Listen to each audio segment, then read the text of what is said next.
What is going on, ladies and gentlemen? Welcome back to another edition of the Turnpike Titans podcast. As always, I'm joined by my two co-hosts, Vin and Jarrett. This is we needed some time. Obviously, we're a week plus since that dreadful day.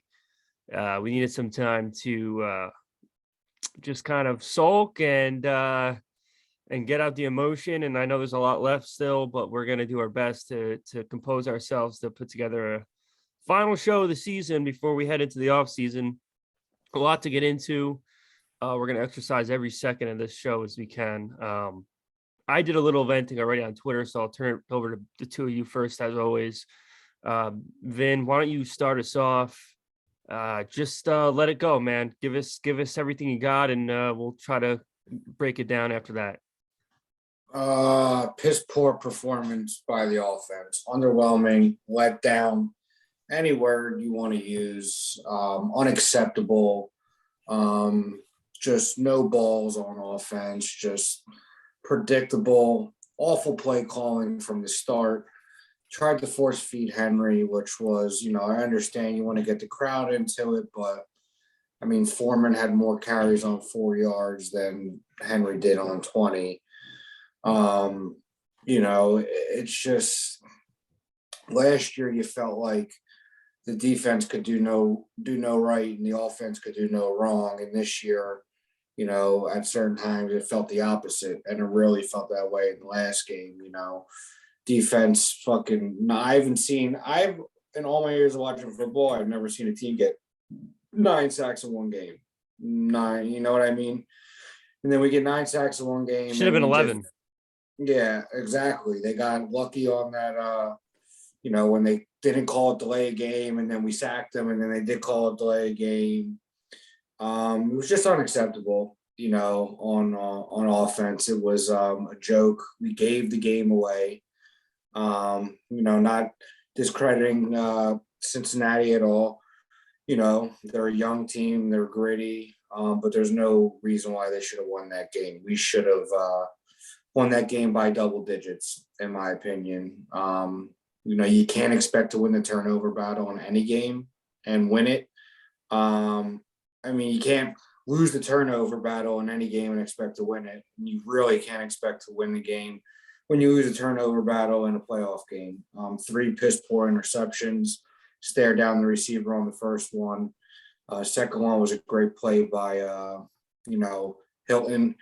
And then the last one was just, inexcusable, throwing it into a crowd of people. Overtime should have been the worst case scenario in that situation. So shame on Todd Downing, shame on Ryan Tannehill. And Forrest Gump said, that's all I got to say about that. Yeah, Jared. I mean, I really don't want to get into the game anymore. I mean, I'm over and done with it. It took me a week to get over it and listen to Vinny ramble on about this fucking offense that we've been saying for over a month and a half to 2 months now, that is going to bite us in the ass in the playoffs with the play calling and with the force feeding with Henry. I totally understand, but you have a hot hand Foreman. What was it, the third quarter when we get down to the 10-yard line? We run the ball for 45 yards, and all of a sudden you want to run a fucking screen pass on 1st and goal. And it's an obvious screen pass to Chester Rogers. How come every single time I watch a football game, whether it be the Bills, the Chiefs, the 49ers, the Rams, everybody can run a fucking screen but the Tennessee Titans? I don't get it. It's all about scheme, and we've been saying it the whole time, and it needs to change. So moving on from the game, I know everyone has had a lot of heat on Ryan Tannehill, including, I'm assuming the both of you, Sal. I know you because you've been very verbal on Twitter. Yeah. To me, and it's going to hurt a lot of people. It's definitely going to hurt you. But we have to accept the fact that this guy's going to be the quarterback in 2022. And just like what we did with the defense, before we even get to that, we're married to this $56 million contract, and no one's going to absorb that. So whether it be trading for Russell Wilson or getting Aaron Rodgers in here, in my eyes, I don't see that as a Tennessee Titan fan. I know everybody wants it. It's sexy. It's beautiful. Will I love it? Yes, it's not going to happen. So what we did with the defense last year, defense was historically bad. So we revamped it. We fixed it. There's a lot of expiring contracts in the offense this year. Lawan, he's a dead cap candidate that he can leave. Jones on the offensive line, do we keep him? Do we sign him? the tight ends, the whole tight end group is a free agency. So, I mean, all in free agent. So we're going to insert, Mike Gesicki, who knows with these guys. But Ryan Tannehill we need to surround him with talent. In my opinion, there was 120 snaps out of 1,130 with Julio, AJ Brown, and Derrick Henry out there. There's no chemistry with this offense at all year. So I would like to see that 2019 Tannehill. But I mean, I'm stuck with it, and I'm going with it. So it is what it is. Yeah, but how much I talent know. we got to surround this guy with? I mean, Jesus Yeah, Christ. but there was no tight ends this year. There Oh, was no stop. wide receivers. Listen.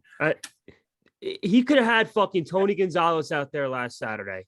He was still throwing 3 picks. Okay, he had a wide open Ferguson underneath on the final throw, and he decided, 100%. just like he did last year, he decided to throw it to the worst receiver on the field.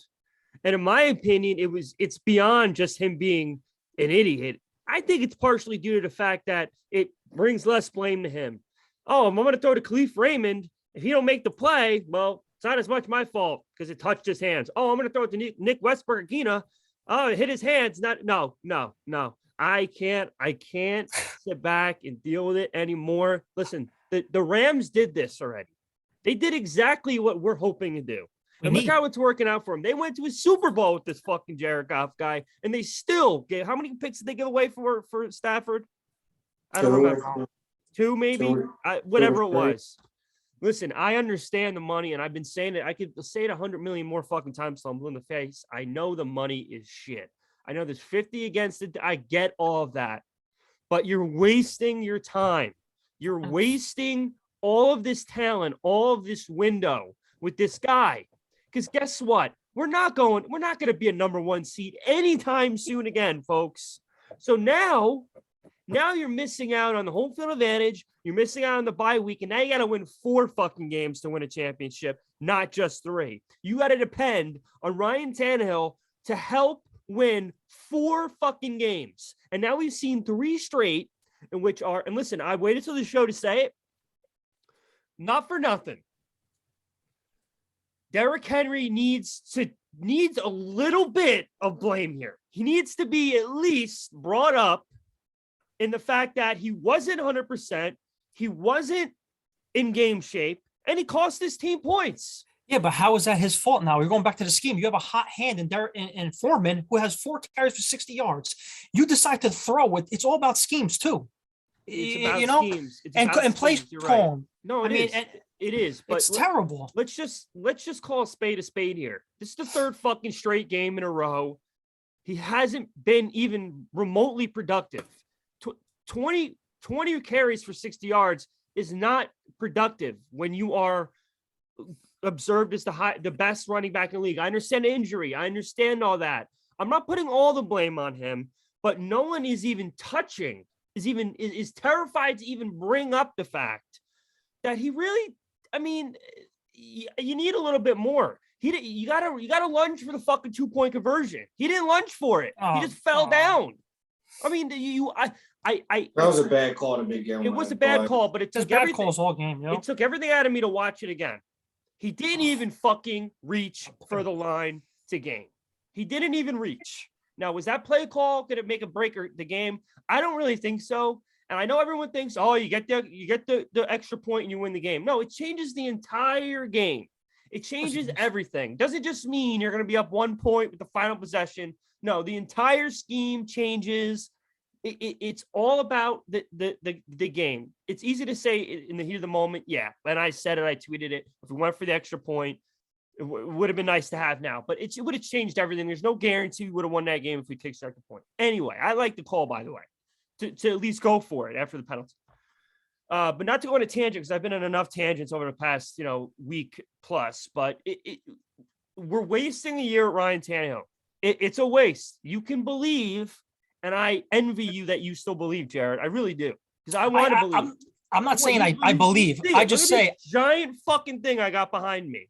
Listen, you don't even want to know. No. I know. Oh, you're talking about the Tan. You're talking about that's Tannehill. Yeah, you don't even want to know what I paid for that. You don't want to know. I want to believe, but the writing is in fucking tattoo ink all over the wall. He cannot win you a game when you need him to.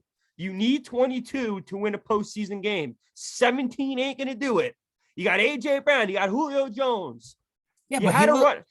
He looked great a couple years ago, and I was with the scheme. I understand it. Okay, without. But when did he look great in the playoffs, Jared? When did he not, look great not, in the playoffs? Not in the playoffs. I'm just playing devil's advocate right now because I, as a fan, and there's no way in hell we are getting rid of him with that money and bringing somebody in. There is a way. You got it. You have to offer a king's ransom. Yeah, exactly. And I don't if you want to win a Super Bowl, you're going to have to offer the king's fucking ransom. You have to. Listen, I know. You have to give up 3 first-round picks. It sucks. But Jesus Christ. Yeah, I don't give a fuck about the picks at all because we haven't hit on any of them. Well, a lot of people are head over heels about. I don't give a shit about that. Serving the first-round fucking picks. If you could find a team with the cap space, take on his contract for next year because then they can get rid of him. And you give them the picks to do it. The fucking Seahawks.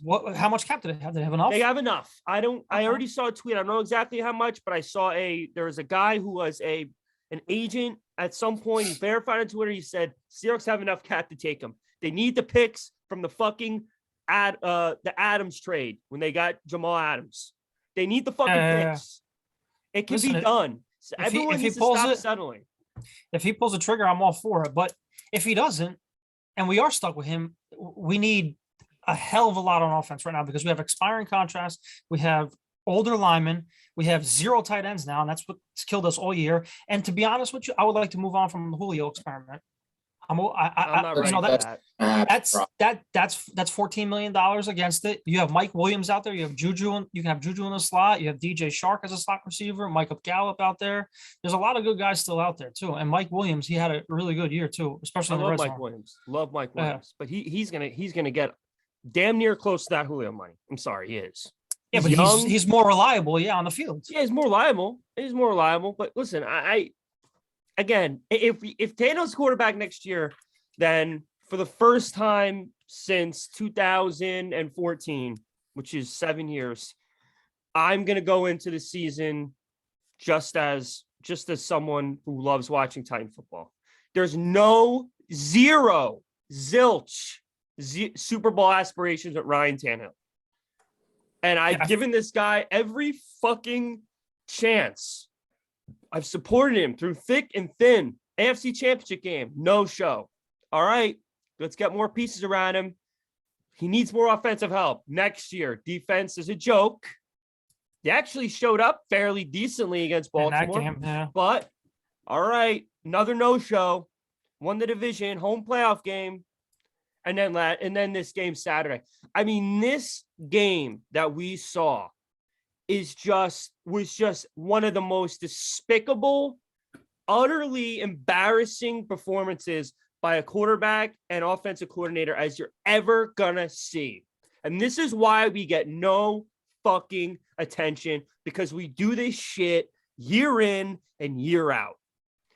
And I don't know what has to happen for it to change, but we are staring a fucking rebuild in the face if we're gonna keep wasting this elite Super Bowl caliber defense and offensive weaponry with this guy who can't make a big throw in January. That's just it. And I understand, Jarrett. You get Mike Williams, get Gesicki. It's not going to change the fact that this guy can't see a wide open fucking tight end in front of him on a 3rd and 5 when if you turn the ball over, you're going to lose the game. That's not going to change that. It's not. The guy was 10 fucking feet in front of him, running a slant. And he decided to throw in a double coverage. And he had AJ Brown too on a slant too. Oh, it goes on and on. Yeah. So listen, this game hurt a lot, and I was very close to getting divorced on that Saturday because I blacked out totally after this game. My jersey's still in the corner. My jersey's still in the corner of the room. I threw a hissy fit like a 12-year-old, and everybody didn't text me. All my friends know how I'm a diehard fan. And they haven't texted me until Tuesday. They let it sit. So I mean, this one hurt a lot. So I don't know. I'm throwing shit out there. I mean, I would love it, but I don't see it as a fan. But if they can do it and we get Wilson, hats off to them. I would love nothing but a Rams ride right now next year. But we'll see. Yeah, I mean, if you guys want to take a deep breath for a second, I know Sal's, out of the three of us, definitely, the most emotional, and I get it, and I appreciate the passion. But ease up on the Henry hate because No, Tannehill's the I issue. just wanted to I bring it know, I up. know, I That's know, I all. know, I Because know, no I one's even know, hinting at it. That's all. I know, I know, And I know. this But of the last three playoff games, this is the one where he deserves the least amount of criticism because he's coming off an injury. for But sure, it for needs to sure. be said. But guess He's what? not been Guess a what? factor in three straight games. Guess what though? Last year in the division in the wild card round, the whole offense was not in sync. We didn't give him that ball on 4th and 2 or whatever it was, 4th and 1. The AFC title game, we went away from him. Once we went down a little bit, we didn't stick to our game plan. We went away from him, and they made Tannehill, try to win the game. Now, obviously, teams are when they know Henry's the guy to stop, they're going to sell out to stop the run, and you're going to make Tannehill try and beat you, and that's just not going to happen. But the New England game a couple of years ago, the Baltimore game, Henry was phenomenal. But in the AFC title game, we went away from Henry when we went down. Tannehill couldn't do it. Last year was just shitty all around. And this year, can't blame the guy. I understand he didn't lunge on that, 2-point conversion, but no blame to give him this year. I'm not. And that's even more. You're taking your anger on Tannehill out on other people, which I understand. I get it. I'm done with Sal. I'm in the same boat as you. If we could pull a move, and guess what? I don't want to hear shit about the salary cap and this and that because it's fake. If you want to manipulate the numbers, you can absolutely manipulate the numbers. Look what the Eagles did with Wentz. I know they're eating a huge chunk of that, but they got rid of him. They found a finder. Look what the Rams did with Jared Goff. They probably had to eat money as well, but they found a finder. So I think your most likely situation is a sign and trade with Rodgers or, getting Russell Wilson. Do I think it can happen? Sure. I think John Robinson knows, and Sal, you alluded to it on Twitter, that you can't watch any of these playoff games with Burrow and Mahomes and think that Tannehill gives you any kind of chance that they do, because he doesn't. So I think Robinson and Ray will know that to get to that next step, you are going to need probably a new quarterback. That being said, if it does not happen, you have some decisions to make on offense. I'm a fan of re-signing Ben Jones. I think he's a leader on this team. The game that Radnews had to fill in on tackling, moved into the left side, he looked good.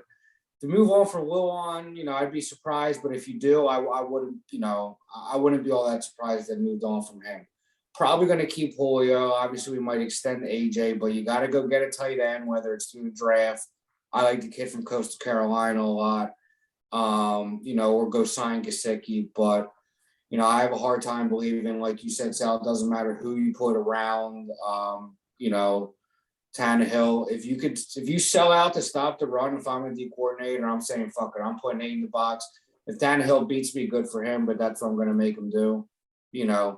The writing's on the wall, the blueprint's there to how to stop this offense, because he will eventually make a mistake. The first interception, he stared down Julio the whole way. The second one was a very predictable play, and the third one was, I don't even want to get into it, but I wouldn't be surprised if maybe they pick a quarterback in the second round. Yeah, but who's out there, man? Who's out? I seen people throwing shade. I've seen people throwing shade on Twitter, like, who get this guy, get that. There's nobody's good in this draft in the quarterbacks, and they can come after me. The guy from Liberty, Pickett, this guy, that guy. No, there's no Joe Burrow in this draft, and it's not going to happen. So I would hit on somebody in the first round, or trade the stock to Seattle or something like South. I agree. As a fan, I think I support the move of. You have a window right now because, I wouldn't say we're staring a rebuild in the face because we have so many young, talented pieces, because AJ's not going anywhere. We'll see to that. Simmons ain't going anywhere. We'll see to that. Byard's probably going to get extended another year or so. I know he's about in the 3rd year of his deal. So we have very key pieces that I feel like aren't going anywhere. But the window to win a championship is, that's what I meant. A championship. Yeah. A championship meaning, window is the championship window is closing. 2 years, because I agree that who knows how Henry's going to come back next year. If he's going to be a shell of himself or what. But I do believe we have enough talent on defense, and if we can reload a little bit on offense, that we have a winning roster. But the issue is, you need a quarterback. So I'm in full support of fuck these first round picks. We haven't hit on them anyway in the last couple of years. You want to go get Rodgers? You want to go get Wilson? Take a shot. Fuck it, take a shot. Yeah, but all honestly, with Rodgers too, like Rodgers hasn't done shit in the playoffs either. If anything, get Wilson. I'll go with that. Aaron Rodgers would have beat the Bengals by fucking 21 fucking points. Okay, don't take what happened in negative 10-degree weather when he had the worst special teams in the NFL against him. Okay, he played a very good defense, and his special teams let him down at Lambeau in a fucking ice bowl. That's what happened. The guy is a champion. The guy's been held back by the organization he's been in for most of his career because they have given him next to nothing. Okay, they struck gold with Devontae Adams, but outside of that, he's been let down by that franchise year in and year out because they don't give him the necessary offensive help that he's needed. And then that's just what it is. And I know. You put Aaron Rodgers on this football team, and they are winning. Oh, yeah. They are winning the fucking Super Bowl. They are. It's not even the debate. What you just saw, the Cincinnati Bengals going to Arrowhead and putting the pain to Patrick Mahomes in the final minutes of regulation and overtime. We would have done that if we had even anyone competent at quarterback. This is the only stat anyone needs to hear. And if you still, it's okay to support and be happy. And no matter what, I die, I get all that. I mean, Jesus Christ, if I'm not in that boat, I never will be. This is the only stat you need to hear. Ryan Tannehill, when attempting 40 or more passes, is 5-20. 5-20. And 0-3 when attempting more than 15 passes in the postseason. Ladies and gentlemen, boys and girls, if we can't get this guy off the team this year, that is fine. I don't make the decisions. Sometimes I wish I did. I'm sure a ton of you probably are happy I don't. There is no fucking way on earth, whether you have Todd Downing, Andy Reid, or fucking Josh McDaniels, Jesus Christ, calling the plays. You are not winning a Super Bowl. You are not holding the Lombardi Trophy with Ryan Tannehill as your quarterback. It's not happening. You might strike lightning in a bottle, win a wild card game. God might come down to earth and bless us with a divisional round. And this is about a 1% chance, but you might even hit the Powerball. And somehow miraculously win an AFC championship. But it ain't happening in the final game. He cannot win that third or fourth game. It's never happening in a bazillion years. So we need to just either say to ourselves, okay, we got another year of this guy. Let's just enjoy watching. Maybe because we're in a terrible fucking division, we'll sneak in as the second to last or the last seed, whatever the fuck case. Well, we wouldn't be if we're division winners, but we'll be the lowest division winner seed. Maybe we'll win a wild card game if we get lucky. Because guess what? Herbert's going to be in the playoffs next year, folks. Lamar Jackson's going to be in the playoffs next year, folks. Oh, you don't know that. Oh, yes, he is. Yes. Oh, okay. Well, you know what? I'll say this. The league has caught up to him a little bit since he popped off that year where they lost to us. He's regressed a little bit. Well, they're going to listen. He's got Burrow there too now. The record's gotten a little worse each year. Plus, Cincinnati's there to stay. Listen, and there's going to be about 4 or 5 teams vying for those wild card spots. So they're going to get vouch for on Herbert, but I'm not putting Lamar Jackson and the Ravens right into that. Listen, they're going to get a star receiver, guys. It's going to happen. The Ravens are going to get a star receiver this offseason, and it's going to make Lamar Jackson a one-time MVP, which a lot of people forget. And I'm done shitting on Lamar Jackson, honestly. I don't give a fuck. He's only won 1 playoff game. I mean, he has only been in 2 postseasons, and he's made plays. He's made plays in the postseason, which our quarterback has not done yet. he's going to get a star receiver, and it's going to make his job a lot more easy. And their defense is still pretty decent. I would be very shocked if they don't at least are a wild card. They're going to contend for the division. I mean, I listen. This Bengals story is great, and it's gonna pain me that this team's gonna has a legitimate chance of winning the Super Bowl. If last weekend didn't show you that, then nothing will. But the Ravens are still gonna get 10 for that division. It's not just gonna be the Joe Burrow show every single year where they're just gonna go win 12, 13 games and win a division. The Ravens are still a very well-run organization. So my point is, the path to the Super Bowl is going to get even more difficult next year and moving forward. No, the AFC is a gauntlet for sure. It's a gauntlet. 100%. So again, like I said, I sound like a broken fucking record here, but if we don't get rid of Tannehill this year, all right. But I don't want to bring in Gesicki, bring in Mike Williams. It doesn't fucking matter. That's what I want to portray to both of you and everyone listening. It's not going to fucking matter because you need a quarterback who can just make a play. He has yet to do that. And Marcus Mariota, and people hate when I say it. It's great. Listen, I'm not saying Marcus Mariota is better than Ryan Tannehill. There's I'd have no reason to say that. But what I will say is this. What I will say is this, and there's no fucking disputing it. Marcus Mariota won that game in Arrowhead. Derrick Henry helped, but he won that game in Arrowhead. Craziest play I've ever seen, doesn't matter.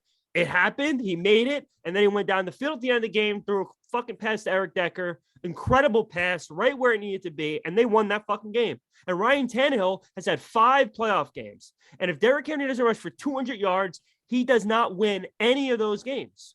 And he has not made one play when the game is close or when the game is tied to where you can say to yourself, holy shit, I'm glad that guy got $100 million fucking contract. You're making $100 million and you played in 5 playoff games and have not made one play to make Titan fans say to themselves, that's the guy. And you want to stick around and you're upset at me because I want to move them. I'm not talking to you two, I'm talking about in general. That I don't want to move the fucking mountains left and right to get this guy off my Super Bowl caliber team today. That's crazy. That's insanity. Look up the definition. That is what you're asking for. You're asking for insanity next year. Because that's what it is. And that's it. And if we got to deal with it, we got to deal with it. But save me the pieces that people want to bring in to elevate this fucking team. Because another thing that frustrates me with Tannehill as well is that you feel like sometimes, and I've alluded to it on other episodes, he doesn't seem like he gives a shit. You know what I mean? I want to see him fucking smirking. I want to see him throw the fucking iPad. I want to see him in a press conference and curse. I want to see him take the blame. I want to hear him say, I don't want to hear him say, things didn't go our way. I want to hear him say, I threw 3 interceptions. I played the worst game of my life. I'm going to do everything in my power to get better for next year. At least fucking fake it if you don't mean it. At least, show some fucking balls. And, if you're not going to win us the game, at least try and sell us after the game that next year you're going to try and do everything you can to get fucking better. But I think he's become extremely complacent with his life. He's got $100 million. He lives in Nashville. He's got a gorgeous wife. What does he need this for? Maybe he don't care that much. You know what I mean? Look at Jaqueline Tart on San Fran. Yeah. Had the game in his hands. He had the game in his hands. And after that game, he stood up. Yeah. It's like I dreamed about it. And he didn't even realize. He said it was tied. They were up 3 when he missed that interception. If you can't take accountability, I feel like it makes it harder for people to follow you. You know what I mean? Because I know anyone in life, if you can't take accountability for your actions, and I'm sure as hell not going to feel confident following you on the field of battle, especially when you're the most important position in all professional sports. So if you can't take the blame and show some balls and, show a little humility and say, you know what, I fucked up, but I'm going to do everything I can to get better. How could you expect anyone to have any confidence in this fucking guy? Can't. So I'm on the side of doing anything you can to get rid of him. I hate to say it. He did win us over. The team did get better when he took over, but look, like you said, Sal, the Rams traded Dolph. They went to the Super Bowl. You know what I mean? Like sometimes you gotta, and I believe that Vrabel and Robinson are smart enough to know that, to take that next step. We're right there. We're on the cusp. We've been a good team for a while now. But to take that next step, I don't think 17 is it. And they got Odell, the Rams too. And guess what, folks? Yeah. They're not going to the Super Bowl without Odell Beckham Jr. No, definitely not. They're not. So, people wonder why I get so emotional, why I get so upset. The last time this team has brought in a quarterback that was capable of taking them to a Super Bowl, I was 2 fucking years old. It was 1995. And that's why I'm wearing this hat right here. And he wasn't even generational. He's not a Hall of Famer by any means, but he was a fucking tough motherfucker. He made plays, and he took advantage of the fact that he had an excellent running back behind him. He took advantage of that in the playoffs. Perennial playoff, won rounds. He won rounds. That's the last time it's happened. My whole life, I've been waiting. For the guy, the Peyton Manning, the Tom Brady, the Patrick Mahomes, the Josh Allen, the future Justin Herbert. I've been waiting for 20 fucking years for the guy. And we keep bringing in these guys that are okay, and we're asked to settle because other pieces around them elevate the team to different levels. Chris Johnson, AJ Brown, Derrick Henry. I mean, I want the guy. And if you can't get the guy, like I said on Twitter, then you got to find the guy that's ready to leave his respective team. That's how you win in the NFL. Yeah, it's happened 3 times in the last 30 years. Nick Foles, Joe Flacco. All right. Usually it doesn't happen. And Joe Flacco, the year he won, was out of his fucking skull the whole postseason. So it wasn't no luck that he just jumped in shit. He was a fucking sniper that whole postseason. He earned that. In his prime, he played well in the playoffs when it counted the most, So, I said, we'll see how things shape up. There's a long off season. We got the draft. I mean, the people with I've even been guilty of saying, fuck it. Let's go all in. Let's trade up 5 spots for a rookie. But, it's not going to, it's very rarely it happens the first year. I mean, Mac Jones, we saw what happened to him in the playoffs. He got there his first year, wasn't ready. So, I mean, it's insanity going into this next year, expecting different results with Ryan Tannehill, but we're going to have to. This is going to be definitely the biggest offseason in Tennessee Titans history, just for the simple fact that we have no idea what's going to happen right now. Biggest meaning, biggest question mark. Because we can move on from Ryan Tannehill and go after Russell Wilson and get that piece, like we said, which I'm all for it. But like I said, I don't know if it's going to happen. I would love it. And then start filing everything in with the tight ends and the wide receiver and re-sign Harold Landry. And right there, that could be it for the offseason. So I'm just praying it's going to be very, very. Here's the last thing I'll bring up. I'm going to do it super quickly so you guys can share your final thoughts before we close out. As far as let's just say Seattle says, okay, all right, give us 3 first-round picks. Give us Ryan Tannehill. We'll give you Russell Wilson. Okay. Say they will sign that dotted line tomorrow. Why are we so against using 3 first-round picks when we're pretty covered in a lot of areas for the foreseeable future? I am 100%. Because let's just be honest. All right, our offensive line is getting older. Some things move around. But, I mean, plug and place. You'll find guys in free agency that are capable of at least, not having your quarterback sacked 60 times a fucking year. Okay. Cornerbacks, we should be fucking solid. Caleb Farley, hopefully, is at least an NFL starting caliber, not all pro, but starting caliber corner. Fulton's on the rise. I mean, Chris Jackson, hey, better than I thought a couple months ago. I think he's going to have a spot on this team next year. Jack Rabbit's gone. Linebackers pretty much set, right? Defensive line pretty much set. So do you want to win a Super Bowl, or you just want to be able to get excited for your first round Titans pick every year? Because it just doesn't make any sense. If Seattle's willing to do it, you fucking do it. And that's it. Green Bay's willing to do it, you do it. That's it. because And you I got don't a even think it defense. would take. I don't even think it would take 3 first-round picks. I think you can go I think two it would. first. I think you can go 2 first and a second, 2 first and a third. But either Listen, way, that's neither here nor there. if they I'd be get if willing. they The gave up picks I 2 can for give two shits Stafford, about. if they give up 2 for Stafford, then you got to give up 3 for those 2 guys. That's just that's the way. That's how you got to look at it from a standpoint of Seattle. And I'm almost positive they gave up 2 for Stafford. I don't think it was 3. They gave up 2. And they're not having a first round pick till 2024. But guess what? They're in the fucking Super Bowl. They're in the Super Bowl. So you pick, folks. I know where I want it. But if you want to have hope and say new OC, he's got to be, stop settling for hoping that you need to put every fucking thing in the right spot for this guy to succeed. Find the guy who can succeed against all odds. Because this is it. This is the window. And once it closes, then what? You don't have a quarterback, then you're fucked. You're fucked. And you're going to be paying AJ Brown 15, 18 million a year to be getting fucking throws to who the hell knows? Some rookie or whoever the fuck? I mean, Jesus Christ. So, we'll see how things go. We got a couple minutes. Any final thoughts from you fellas before we close out until, I don't know, probably April? We got a lot going on. We got the mock drafts we can hit on. Probably hop on around March. Free agency, we got March. Yeah, we got free agency targets.